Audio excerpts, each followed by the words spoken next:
Hello everyone, welcome to another video of Science and Technology of Nuclear Energy। Part 1 में हमने देखा था कि न्यूक्लियर एनर्जी क्या होती है, ठीक है, बेसिक साइंस क्या होता है कि न्यूक्लियर एनर्जी कैसे प्रोड्यूस होती है। आज हम उस टेक्नोलॉजी को देखेंगे कि हम किस टेक्नोलॉजी का यूज़ करके न्यूक्लियर एनर्जी को प्रोड्यूस कर रहे हैं। राइट, सो फर्स्ट स्टेप इसमें आता है एनरिचमेंट का। पार्ट 1 में हमने देखा था कि एक अनस्टेबल आइसोटोप जो होता है उसको कैसे न्यूट्रॉन की मदद से न्यूक्लियस की स्प्लिटिंग होती है और उसमें से निकलती है एनर्जी।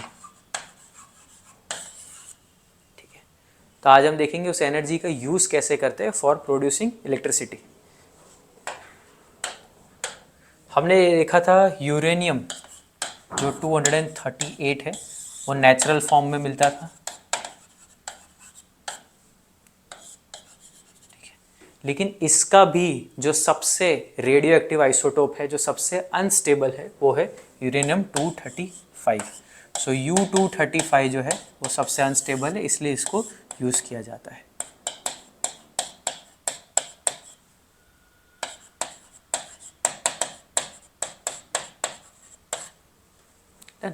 लेकिन नेचुरल यूरेनियम में जो यूरेनियम 238 जो हमें नेचुरली मिलता है उसमें सिर्फ 0.7% होता है। सो हमें क्या चाहिए, हमें इसकी जो कॉन्सेंट्रेशन है उसको इंक्रीज करना है। कॉन्सेंट्रेशन कैसे इंक्रीज होगा, तो उसी प्रोसेस को कहते हैं एनरिचमेंट।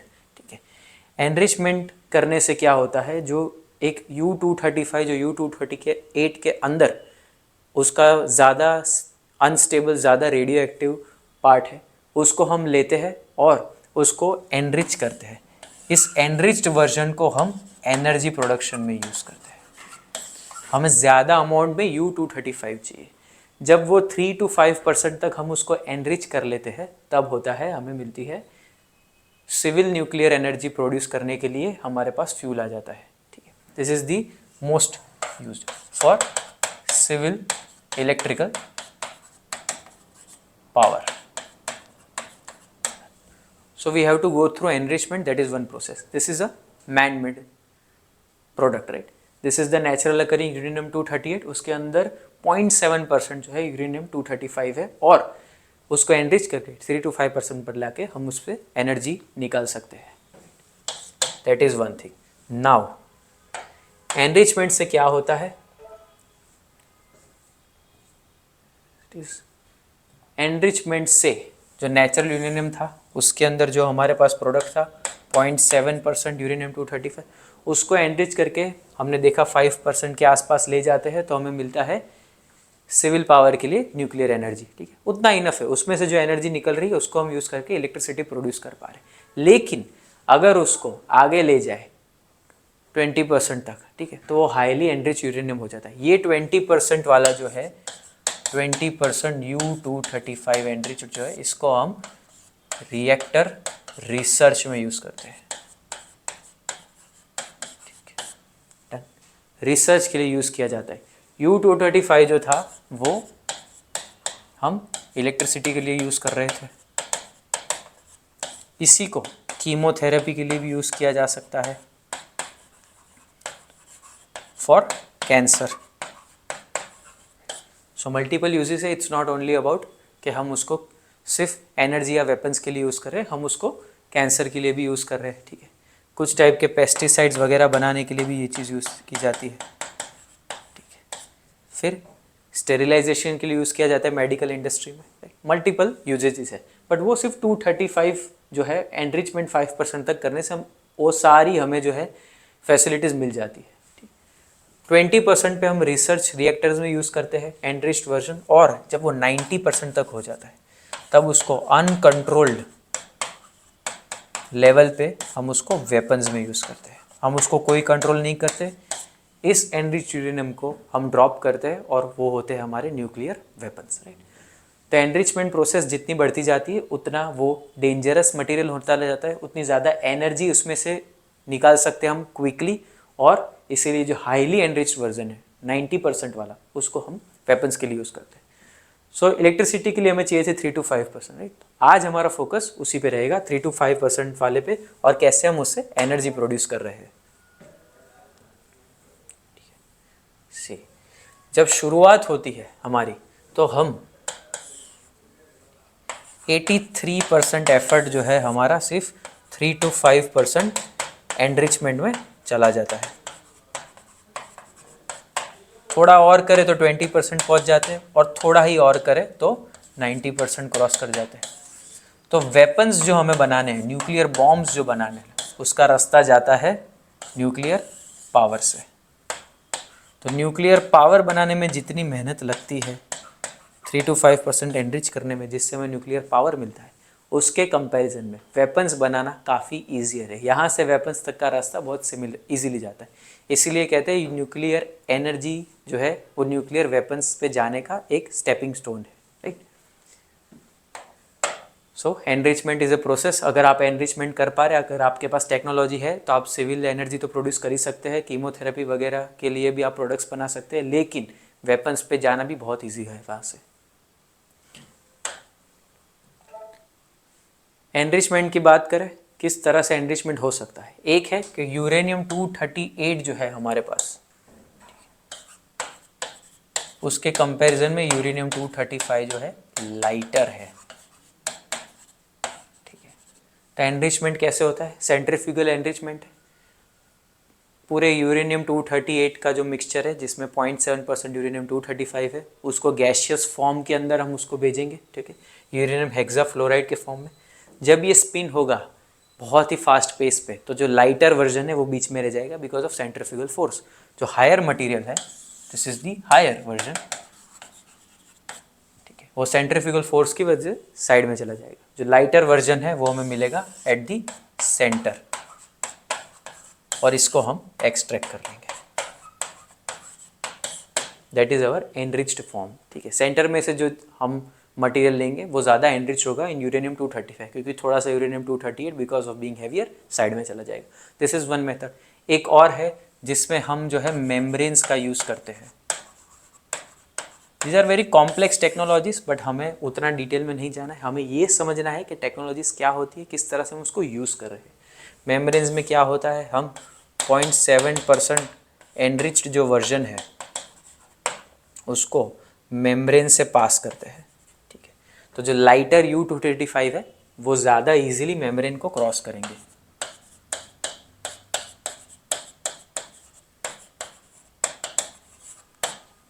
सो एक सेंट्रीफ्यूगल मेथड थी, एक मेम्ब्रेन मेथड है, एक और है लेज़र मेथड, जिसमें लेज़र की मदद से भी हम यूरेनियम 235 को अलग करते हैं फ्रॉम यूरेनियम 238। सो एनरिचमेंट के लिए प्रोसेसेस है अलग अलग, डिफरेंट काइंड्स ऑफ एनरिचमेंट हमें डिफरेंट यूजेस के लिए चाहिए। सिविल एनर्जी प्रोड्यूस करने के लिए, इलेक्ट्रिसिटी प्रोड्यूस करने के लिए हमें चाहिए 3 to 5% ऑफ एनरिचमेंट। आगे चले, कल हमने देखा था न्यूक्लियर फिजन, ठीक है। एक अनस्टेबल और हैवी जो न्यूक्लियस था, उसको सिर्फ एक न्यूट्रॉन देते ही वो एनर्जी रिलीज करता था, स्प्लिट होता था और न्यूट्रॉन रिलीज होते थे, और ये स्प्लिटिंग प्रोसेस शुरू हो जाती थी। अल्टीमेटली हमें मिलता था चेन रिएक्शन। इस चेन रिएक्शन की वजह से जो कंटिन्यूसली हीट प्रोड्यूस हो रही है, यहाँ पे एनर्जी, ये एनर्जी, ये एनर्जी, ये एनर्जी, ये सारी जो एनर्जी है यही है हम यूज़ करते हैं फॉर इलेक्ट्रिसिटी। तो अभी ये तो हमें मिल गया, यूज़ कैसे करेंगे। फ्यूल है हमारे पास, एनरिच्ड भी है, ये भी हमने देखा। प्रिंसिपल भी हमने कल देखा था कि फिजन प्रोसेस की वजह से एक न्यूट्रॉन देते ही अनस्टेबल जो न्यूक्लियस है वो स्प्लिट होने लगते हैं और चेन रिएक्शन शुरू हो जाता है। बीच में जो हीट मिलती है उसे हम यूज़ करके एनर्जी प्रोड्यूस करते हैं। चेन रिएक्शन को कंट्रोल करेंगे, हीट कंट्रोल हो जाएगी। जैसे ही हीट कंट्रोल होगी उसके बेसिस पे हम इलेक्ट्रिसिटी का कंजप्शन कंट्रोल कर सकते हैं। It's like a gas burner. Chain reaction को कंट्रोल हम करेंगे, वो हमारा रेगुलेटर हो जाएगा एक तरह से, ठीक है। इन सब चीज़ों को करने के लिए हमें चाहिए मशीनरी, ठीक है। तो न्यूक्लियर पावर प्लांट्स इस प्रिंसिपल्स को यूज़ करके जो टेक्नोलॉजी इस्तेमाल होती है उससे न्यूक्लियर एनर्जी क्रिएट करते हैं। So this is the core of a nuclear reactor. जहाँ पे न्यूक्लियर रिएक्शंस होते हैं वहाँ पे इस तरह का कोर होता है, ठीक है। क्या है कोर में, यहाँ पे हमारे पास ये पूरा जो है ये है वाटर, वाटर क्या करता है, वाटर करता है कूलेंट एंड मॉडरेटर। मॉडरेटर क्या करता है, न्यूट्रॉन को एब्जॉर्ब करता है, न्यूट्रॉन एब्जॉर्प्शन। ठीक है, हमने देखा चेन रिएक्शन के अंदर एक न्यूट्रॉन देते चेन रिएक्शन शुरू हो रहा था, लेकिन मल्टीपल न्यूट्रॉन्स भी साथ में रिलीज हो रहे थे। तो अगर हमें रिएक्शन को कंट्रोल करना है, अगर हमें उसको रेगुलेट करना है, तो अगर हमें कम इलेक्ट्रिसिटी चाहिए, कम एनर्जी चाहिए, तो हमें न्यूट्रॉन्स को एब्जॉर्ब करना है। हमें ज़्यादा इलेक्ट्रिसिटी चाहिए तो हमें थोड़े न्यूट्रॉन्स जाने देने हैं। तो वाटर हमने कल देखा था, जो वो ग्राफ के अंदर अल्फ़ा बीटा गामा रेस, ठीक है, यहाँ पे वाटर था, ठीक है, तो अल्फ़ा बीटा गामा रेस थे, ठीक है, और न्यूट्रॉन था, ठीक है। तो बाकी कोई एलिमेंट न्यूट्रॉन को नहीं रोक पा रहा था, लेकिन पानी जो था वो न्यूट्रॉन को रोक रहा था, ठीक है। So water was able to stop the neutrons, right. इसलिए पानी का यूज़ किया जाता है एज अ मॉडरेटर, ठीक है। ये क्या है बीच में, ये है न्यूक्लियर कोर, ठीक है। इसमें से कुछ है वो है न्यूक्लियर रॉड्स है, rods of uranium, rods of uranium, और कुछ है moderators, control rods. Control rods क्या होते हैं, दो यूरेनियम या दो न्यूक्लियर फ्यूल के रॉड्स हैं, उनमें से अगर चेन रिएक्शन शुरू हो रहा है तो न्यूट्रॉन्स पास हो रहे हैं। पानी तो मॉडरेट कर रहा है, लेकिन कंटिन्यूसली अगर उसको रेगुलेट हमें करना है तो हमें कुछ ऐसा एलिमेंट चाहिए जो न्यूट्रॉन को कंप्लीटली एब्जॉर्ब कर रहे हैं और इन दोनों के बीच में रिएक्शन को रोक पा रहे हैं। न्यूट्रॉन को पास नहीं होने दे रहे तो रिएक्शन रुक रहा है, ठीक है। तो वो कैसे करेंगे, तो कंट्रोल रॉड्स हैं जो कि बनते हैं बोरॉन, ग्रेफाइट जैसे मटेरियल से, ये इसको करते हैं कंट्रोल, ठीक है। तो हमारे पास न्यूक्लियर एनरिच्ड रॉड्स है जिसमें से चेन रिएक्शन शुरू करना है हमें टू गेट एनर्जी, उसको कंट्रोल करते हैं with the help of control rods. Third बीच में उसके बाद भी जो न्यूट्रॉन्स पास हो गए उसको कवर करता है हमारा वाटर, जो कि कूल भी करता है ज़्यादा हीट हो गई तो, और मॉडरेट भी करता है bye absorbing neutrons. This is the very basic principle, ठीक है। जितना कंट्रोल रॉड्स को बाहर निकालेंगे, ठीक है, उतना न्यूक्लियर रिएक्शन बढ़ेगा, उतनी हीट बढ़ेगी, उतनी इलेक्ट्रिसिटी ज़्यादा प्रोड्यूस होगी। जितना कंट्रोल रॉड्स को अंदर पुश करेंगे उतना न्यूक्लियर एनर्जी कम प्रोड्यूस होगा, उतनी हीट कम प्रोड्यूस होगी। This is the very simple example. इसमें से जो हीट निकली, रेगुलेट हम करेंगे जितनी भी हमें हीट चाहिए, इसमें से जो हीट निकली उससे हम करेंगे पानी को गर्म, ठीक है। This was the nuclear reactor. इस न्यूक्लियर रिएक्टर से हमने एनर्जी जनरेट की, ठीक है। उससे हमारा लूप है, एक लूप में पानी है, पानी गर्म होगा, पानी स्टीम को जन्म देगा, स्टीम से चलेगी टरबाइन, टरबाइन से चलेगी जनरेटर और इलेक्ट्रिसिटी। अगर ये कोल पावर प्लांट होता तो हमारे पास यहाँ क्या था, कोल होता, ठीक है। इफ कोल पावर प्लांट, कोल को जला के हम हीट जनरेट करते हैं और इसी हीट से पानी को हीट करके स्टीम बनाते, स्टीम से टरबाइन चलती, टरबाइन से इलेक्ट्रिसिटी मिलती। न्यूक्लियर रिएक्टर में थोड़े प्रिंसिपल्स चेंज होता है, हम न्यूक्लियर साइंस पे जाते हैं, कंट्रोल रॉड से यूरेनियम एनरिच्ड जो है उसको कंट्रोल करते हैं और पानी का यूज़ करते हैं टू न्यूट्रॉन को एब्जॉर्ब करने के लिए। और एक और चीज़ है, यहाँ पे हमें चाहिए न्यूक्लियर रिएक्टर के अंदर क्लैडिंग ऑफ जो भी कल रेडियो एक्टिव एनर्जी निकल रही थी अल्फ़ा बीटा गामा रेज में, पार्ट 1 में हमने देखा था। अल्फ़ा बीटा गामा रेज में जो क्लाइड एलिमेंट्स थे वो डेंजरस है, रेडियो एक्टिव है, ठीक है, उसको रोकने के लिए क्लैडिंग भी चाहिए।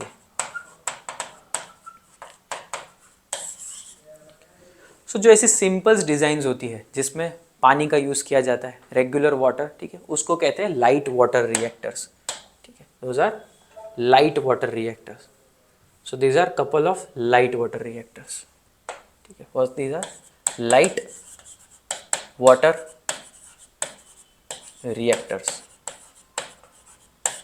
इसमें पानी जो है H2O वो हमारा है मॉडरेटर जो न्यूट्रॉन एब्जॉर्ब करेगा, एंड कूलेंट जो स्टीम बन गई उसके बाद जो पानी है उसको कूल करके वापस लाना है हमें और उसको वापस से हीट करना है, साइकिल चलती रहनी चाहिए।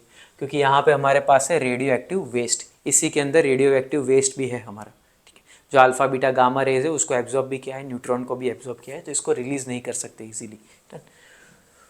तो उसमें ये है प्रेशराइज्ड वाटर रिएक्टर और एक है boiling water reactor. Pressurised water reactor में क्या होता है, पानी को प्रेशर से कंट्रोल करते हैं, उस पानी की हीट को फिर स्टीम में जाने देते हैं।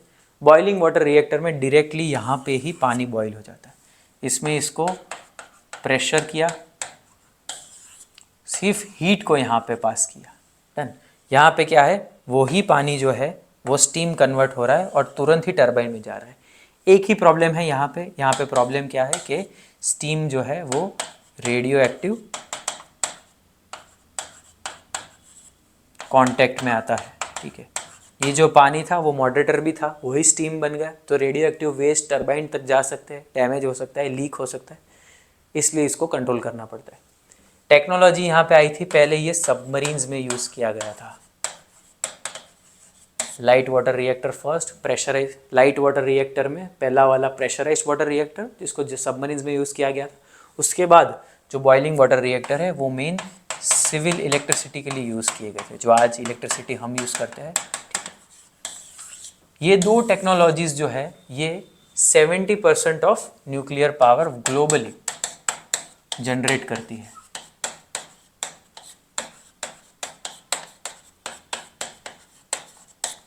पूरे वर्ल्ड में आज जितनी भी इलेक्ट्रिसिटी प्रोड्यूस हो रही है 70% इसी मेथड से हो रही है, इन दो टाइप के रिएक्टर से। लाइट वाटर रिएक्टर से सिंपल पानी का यूज़ करते हैं, प्रेशराइज में पानी को स्टीम में कन्वर्ट नहीं कर रहे, पानी से हीट ले रहे, हीट को फिर बाद में आगे जाके दूसरे तरीके से दूसरे पानी को स्टीम में कन्वर्ट कर रहे हैं। तो यहाँ पे एक डिफरेंस है, ये पानी अलग है, ये पानी अलग है, ठीक है, दोनों के बीच में कांटेक्ट नहीं है, ठीक है। तो रेडियो एक्टिव वेस्ट को यहाँ पे कंट्रोल कर पा रहे हैं क्योंकि पानी जा रहा है, उस हीट को यूज़ करके दूसरे पानी को हीट करके स्टीम बना रहा है। यहाँ पे क्या है, सेम वाटर मॉडरेटर भी है, कूलेंट भी है, और वो ही स्टीम बन के जा रहा है टरबाइन में। ज़्यादा डिफरेंस नहीं है दोनों के अंदर, छोटा सा डिफरेंस है। यहाँ पे कांटेक्ट नहीं है दोनों पानी का, सिर्फ हीट ट्रांसफ़र है। यहाँ पे सेम ही पानी पूरे में सर्कुलेट हो रहा है, ठीक है। ये तो हो गए हमारे लाइट वाटर रिएक्टर्स, ठीक है, जो मैक्सिमम 70% एनर्जी प्रोड्यूस कर रहे हैं। दूसरे टाइप के रिएक्टर्स है हमारे पास जो हम यूज़ कर रहे हैं, इंडिया यूज़ कर रहा है, वो है हैवी वाटर रिएक्टर, ठीक है। हैवी वाटर रिएक्टर क्या है, ठीक है, हमने देखा एनरिचमेंट चाहिए था, U-235 जो था वो 3 to 5% एनरिच्ड चाहिए था फॉर लाइट वाटर रिएक्टर्स। कौन से थे वो, pressurised water reactor and boiling water reactor. अभी अगर हमारे पास एनरिच्ड वर्जन नहीं है तो इंडिया ने क्या ढूंढा, इंडिया ने ढूंढा U-238 जो नेचुरल था, जिसमें 0.7% U-235 था, ठीक है। उसी को यूज़ करके अगर हम न्यूक्लियर एनर्जी प्रोड्यूस कर सके तो हमें एनरिचमेंट वाला पूरा स्टेप स्किप कर सकते हैं। वो सेम जो नेचुरली फाउंड यूरेनियम है उसी को यूज़ करके विदाउट एनरिचमेंट हम एनर्जी प्रोड्यूस कर सकते हैं। तो ये रास्ता इंडिया ने निकाला इन 1950s, ठीक है, which was by Bhabha atomic research centre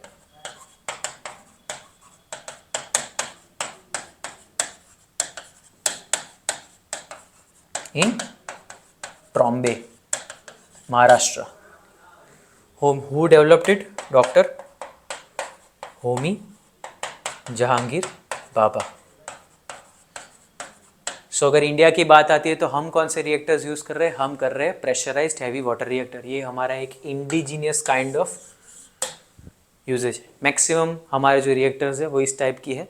अभी जो आ रहे हैं वो इम्पोर्टेड आ रहे हैं, तो हम लाइट वाटर रिएक्टर्स यूएस जैसी कंट्रीज से, जो 70% एनर्जी जो कंट्रीज प्रोड्यूस कर रही है based on the light water reactor, उसको इम्पोर्ट कर रहे हैं। वरना हमारा खुद के पास है प्रेशराइज हैवी वाटर रिएक्टर, ठीक है। समझते हैं प्रेशराइज हैवी वाटर रिएक्टर कैसे काम करते हैं, ठीक है। हमने देखा कि यूरेनियम 238 जो नेचुरल था, जिसमें सिर्फ 0.7% यूरेनियम 235 था, उसी को यूज़ करके ये चलेगा। कैसे चलेगा, तो जैसे नाम में है हैवी वाटर रिएक्टर्स, आगे था light water reactor. Light water मतलब नेचुरल H2O, हैवी वाटर मतलब ड्यूटेरियम वाला। ड्यूटेरियम कल हमने देखा था, एक प्रोटॉन और एक एडिशनल न्यूट्रॉन आने की वजह से हाइड्रोजन का आइसोटोप है ड्यूटेरियम।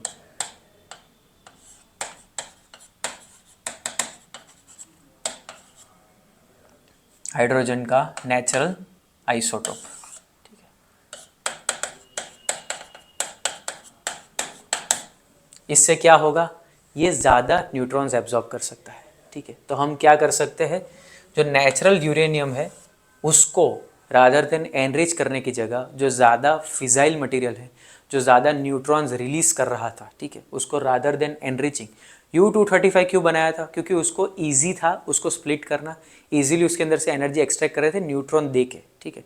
लेकिन हमें क्या चाहिए था, उसको कंट्रोल बहुत करना पड़ रहा था, इसको कंट्रोल कम करना पड़ता है, इसीलिए हम क्या यूज़ करते हैं, हैवी वाटर, ठीक है, डायरेक्टली, ठीक है। हम इसके अंदर जो है pressurised heavy water reactor use करते हैं। हैवी वाटर ही जो है वो ही यहाँ पे घूमता है डायरेक्टली, हैवी वाटर उसी में से एनर्जी एब्जॉर्ब करता है, न्यूट्रॉन्स को एब्जॉर्ब कर रहा है ब्लैंकेट की तरह, ठीक है। और नेचुरल यूरेनियम से ही हीट जनरेट हो रही है और उसी को हम ट्रांसफ़र कर रहे हैं स्टीम टरबाइन में। बेनिफिट क्या है, नेचुरल यूरेनियम यूज़ हो रहा है, सेफर है, लेसर रेडियो एक्टिव है, ठीक है।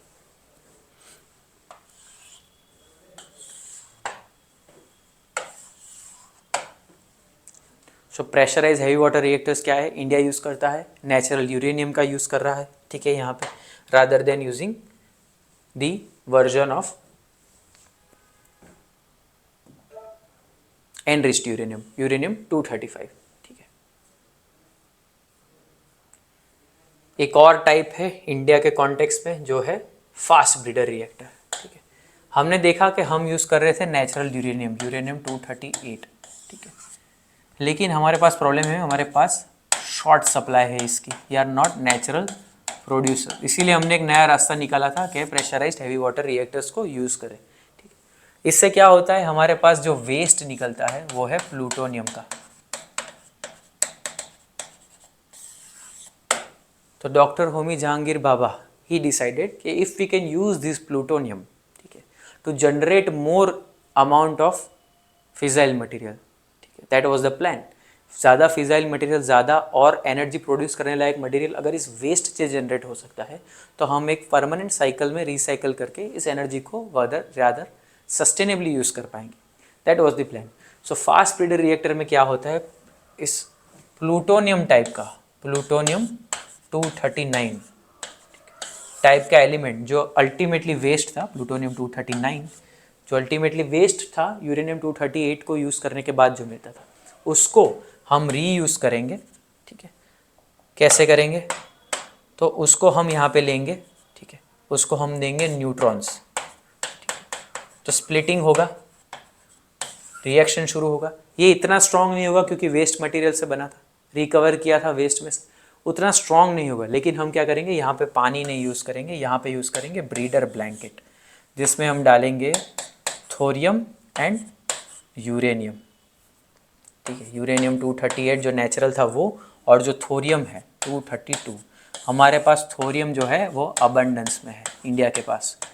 तो उन्होंने सोचा अगर थोरियम और यूरेनियम को पानी की जगह रिप्लेस कर ले, बीच में प्लूटोनियम दे दे, तो पानी हैवी वाटर जो D2O एब्जॉर्ब कर रहा था, ठीक है, ड्यूटेरियम ऑक्साइड हैवी वाटर जो न्यूट्रॉन्स एब्जॉर्ब कर रहा था, उसी न्यूट्रॉन को अगर थोरियम और यूरेनियम दोनों एब्जॉर्ब करने लगे तो बिकॉज ये फिजाइल मटेरियल तो ये एनरिच होना शुरू हो जाएंगे, ठीक है। इसका एनरिचमेंट होगा, ये चेंज होगे और रेडिएशन और हीट काफ़ी रिलीज होगी, तो इसको हम करेंगे अंडरगो चेंज, ठीक है। अल्टीमेटली हमें चाहिए था प्लूटोनियम का यूज़ करें, थोड़ी सी एनर्जी प्रोड्यूस हो, लेकिन ये जो पानी की जगह हमने ब्रीडर ब्लैंकेट यूज़ किया है जिसमें ये स्टेबल मटेरियल्स है रादर, उसी को यूज़ करके 238 हम यूज़ कर सकते हैं हमेशा के लिए, तो आगे वाले रिएक्टर जो हमने देखा प्रेशराइज हैवी वाटर रिएक्टर, लेकिन इस 238 को हम परमानेंटली नहीं यूज़ कर पाएंगे क्योंकि क्वांटिटी कम है, इसलिए सम हाउ हमें दूसरे थोरियम जैसे मटेरियल्स को यूज़ करना है जो अबंडेंस में हमारे पास। थोरियम का यूज़ करके हम 200 ईयर्स तक या उससे भी ज़्यादा इलेक्ट्रिसिटी प्रोड्यूस कर सकते हैं, उतना थोरियम इंडिया के पास है, understood. So that is the reason we are thinking ऐसा कुछ यूज़ करें।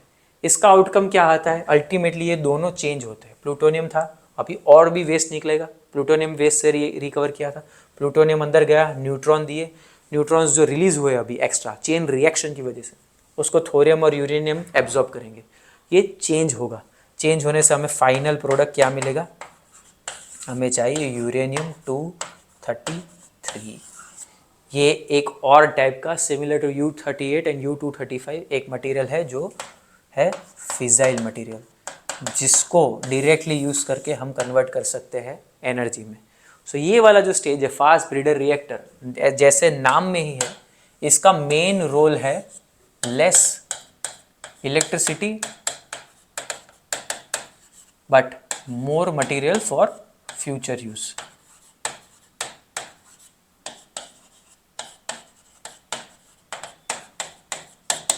कंफ्यूज नहीं होना है, सिंपल रखेंगे। लाइट वाटर रिएक्टर्स हैं, ठीक है, जो ओरिजिनली पूरे वर्ल्ड में यूज़ होते हैं, जहाँ सिंपल वाटर यूज़ होता है, या तो प्रेशर देके पानी को कंट्रोल किया जाता है, पानी को हीट ट्रांसफ़र के लिए यूज़ किया जाता है। प्रेशराइज वाटर रिएक्टर में हीट जो है वो दूसरे पानी को स्टीम में कन्वर्ट करेगी, ठीक है, और उससे टरबाइन चलेगी। बॉइलिंग वाटर रिएक्टर जो था प्रेशराइज्ड के साथ, उसको हम करेंगे बॉइलिंग वाटर रिएक्टर है यहाँ पे पानी जो था वो कहीं पे मिक्स नहीं हो रहा था, लूप में घूमता रहता था, ठीक है। उसी पानी की हीट को यूज़ करके दूसरे पानी को जो रेडियो एक्टिव नहीं है, अलग है, उसको स्टीम में कन्वर्ट करके जनरेटर चला रहे थे, इलेक्ट्रिसिटी प्रोड्यूस कर रहे थे। बॉइलिंग वाटर रिएक्टर में क्या होता है, वही पानी रेडियो एक्टिव भी है, मॉडरेटर भी है, उसको स्टीम में कन्वर्ट करके एनर्जी ले रहे थे।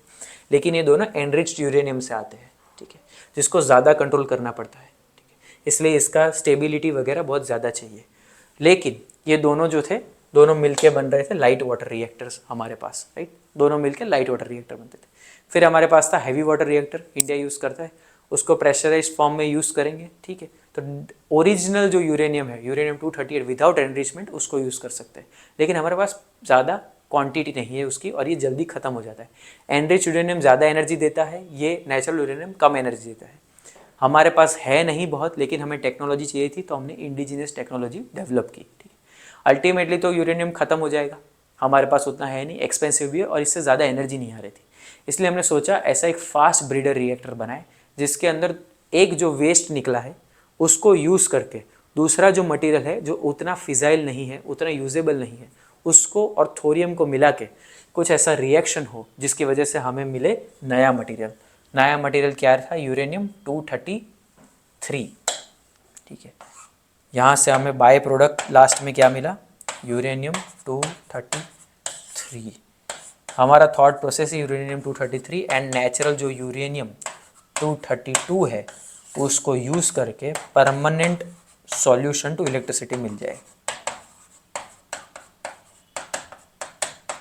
This is the complete thought process, ठीक है, इंडिया का। सो इंडिया का था प्रेशराइज्ड हैवी वाटर रिएक्टर, जिसमें था नेचुरल यूरेनियम 0.7% यूरेनियम 235 वाला यूरेनियम, और दूसरा था फास्ट ब्रीडर रिएक्टर, जिसमें से फर्दर न्यू फिजाइल मटेरियल मिलेगा हमें, ठीक है। That is the thought process ultimately. आगे जाए, एक लास्ट टाइप का रिएक्टर है मोल्टन सॉल्ट रिएक्टर्स, ठीक है। मोल्टन सॉल्ट रिएक्टर कैसे काम करते हैं, ना पानी यूज़ करना है, ठीक है, स्टीम के लिए तो पानी यूज़ करेंगे अल्टीमेटली, लेकिन हीट को मैनेज करने के लिए, मॉडरेट करने के लिए पानी यूज़ नहीं करेंगे। जो हमारा न्यूक्लियर मटेरियल जो है पूरा, न्यूक्लियर मटेरियल जो था यूरेनियम 235, फिर थोरियम 232, फिर प्लूटोनियम 239, इसको डायरेक्टली मोल्टन फॉर्म में सॉल्ट्स, मोल्टन जो सॉल्ट्स होते हैं, सोडियम, आयोडीन, फ्लोराइड, ठीक है, सॉल्ट्स। कौन से सॉल्ट्स, तो है सोडियम, फ्लोराइड, इसके साथ यूज़ करेंगे। सोडियम और फ्लोराइड वाले सॉल्ट्स, इनकी हीट जो है वो एब्जॉर्ब करेंगे, ठीक है, उस हीट को मेंटेन करेंगे। अल्टीमेटली क्या होगा, ये जो पूरा सॉल्यूशन है उसमें पानी का यूज़ नहीं हो रहा है, तो रेडियो एक्टिव वेस्ट और रेडियो एक्टिव डीके जो है अल्फा बीटा गामा का, उसको हम कंट्रोल कर सकते हैं। ऑल टाइप के मटेरियल्स को इजीली यूज़ कर सकते हैं, ठीक है। कंट्रोल रॉड्स की ज़रूरत नहीं है।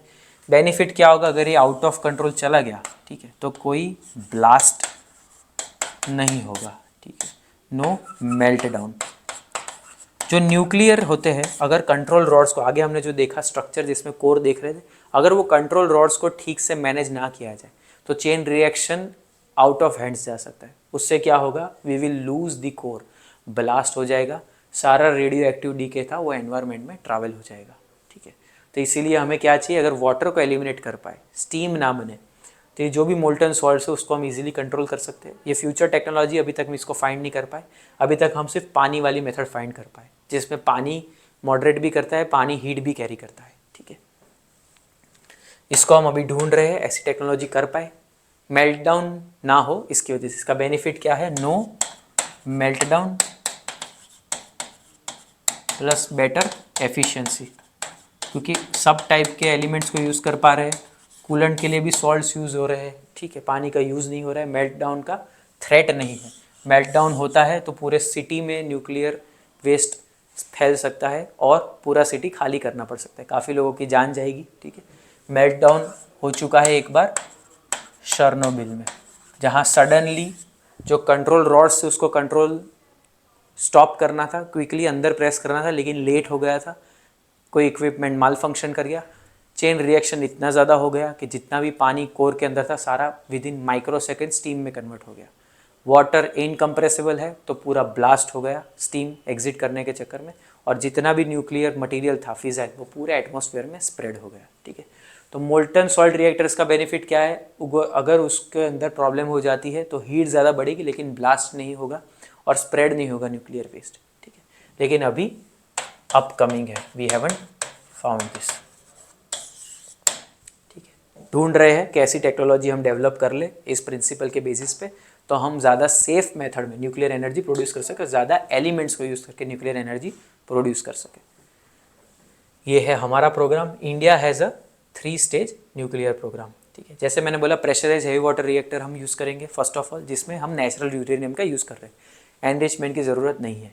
सेकेंड स्टेज में हम जो है प्लूटोनियम को यूज़ करके नया मटेरियल ब्रीड करेंगे। ब्रीड करना मतलब पैदा करना, ठीक है। प्लूटोनियम पैलेट्स पहले में हमने यूज़ किया pressurise heavy water reactor, electricity ले ली उससे, लेकिन जो डिप्लीटेड यूरेनियम था और प्लूटोनियम, ठीक है, इन दोनों को यूज़ करेंगे। इसी प्लूटोनियम पैलेट्स को कोर में डालेंगे। आसपास पानी की जगह हम थोरियम और यूरेनियम का ब्लैंकेट रखेंगे।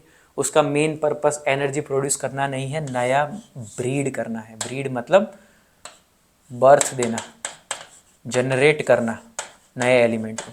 तो हम चाहते हैं कि नया थोरियम और यूरेनियम जनरेट हो। कौन सा यूरेनियम जनरेट होगा? हम चाहते हैं कि यूरेनियम 233 जो है वो जनरेट हो जाए, उससे हम फॉरएवर इलेक्ट्रिसिटी कंजम्पशन कर सकते हैं। इस टाइप के रिएक्टर को बोलेंगे एडवांस्ड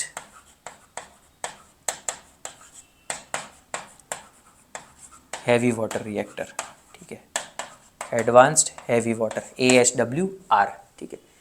इसको या तो हम एडवांस्ड हैवी वाटर रिएक्टर तक यूज़ कर पाएंगे यूरेनियम 233 को, या फिर सबको मिक्स करके यूरेनियम, थोरियम, प्लूटोनियम को भी मिक्स करके हम यूज़ करेंगे मोल्टन सॉल्ट रिएक्टर, जो हमने आगे देखा, ठीक है। तो इंडिया के पास क्या है? 3 स्टेज प्रोग्राम है हमारे पास। 3 स्टेज प्रोग्राम से हम कोशिश कर रहे हैं कि हमारा जो फर्स्ट स्टेज है उसमें प्रेशराइज्ड हैवी वाटर रिएक्टर हो, this is the summary. Second stage में फास्ट ब्रीडर रिएक्टर हो, ठीक है, और थर्ड स्टेज में हमारे पास एडवांस्ड हैवी वाटर रिएक्टर हो, और हम मोल्टन सॉल्ट रिएक्टर से इलेक्ट्रिसिटी 200+ ईयर्स तक जनरेट कर पाए, ठीक है। अभी हम कहाँ पहुँचे हैं? अभी इंडिया जो है वो कलपक्कम में इसका टेस्ट शुरू कर चुका है। अगर ये सक्सेसफुल हो गया फास्ट ब्रीडर रिएक्टर, तो हम हमारे जो थोरियम रिजर्व्स है इंडिया के, थोरियम रिजर्व्स, थोरियम 232 को यूज़ करके 200+ ईयर्स तक इलेक्ट्रिसिटी प्रोड्यूस कर पाएगा। कैसे?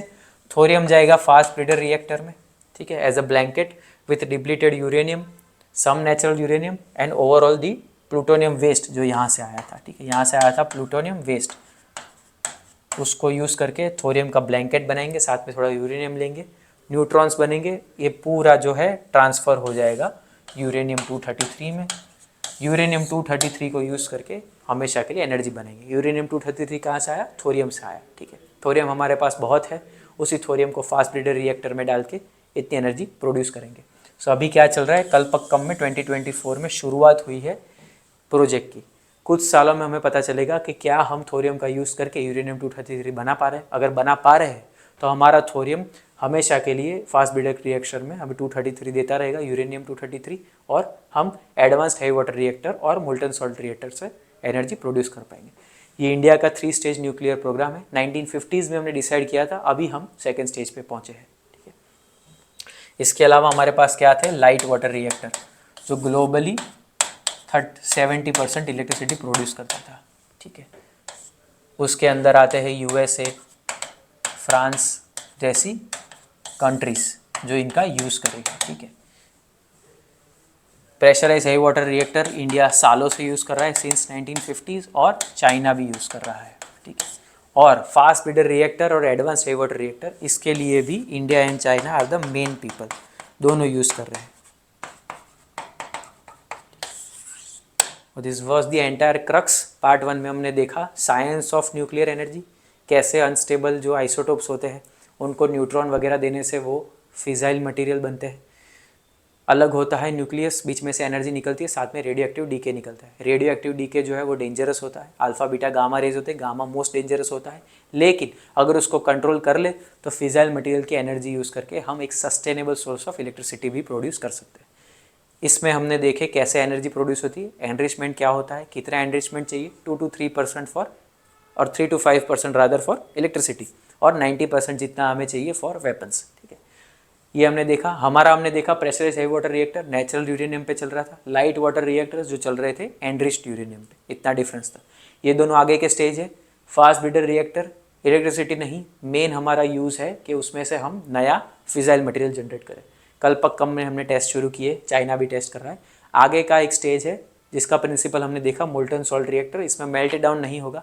आगे वाले सब में मेल्ट डाउन पॉसिबल है, अगर कंट्रोल नहीं हुआ चेन रिएक्शन मेल्ट डाउन होगा, रिएक्टर फटेगा, अल्टीमेटली क्या होगा, सारा जो रेडियो एक्टिव डीके है अल्फा बीटा गामा वो स्प्रेड हो जाएगा, शर्नोबिल में जो हुआ था। तो हम इसका यूज़ करके ultimately for ever electricity produce करना चाहते हैं। ठीक है, that was it for part 2। एक और पार्ट आएगा जिसके अंदर हम देखेंगे न्यूक्लियर वेपन्स जो है उसको हम कैसे बनाते हैं, 90% एनरिचमेंट पहुंचने के बाद न्यूक्लियर वेपन्स कैसे काम करते हैं, और कुछ और न्यूक्लियर एनर्जी के यूजेस और कुछ मिसलेनियस कॉन्सेप्ट्स भी देखेंगे। Okay, thank you.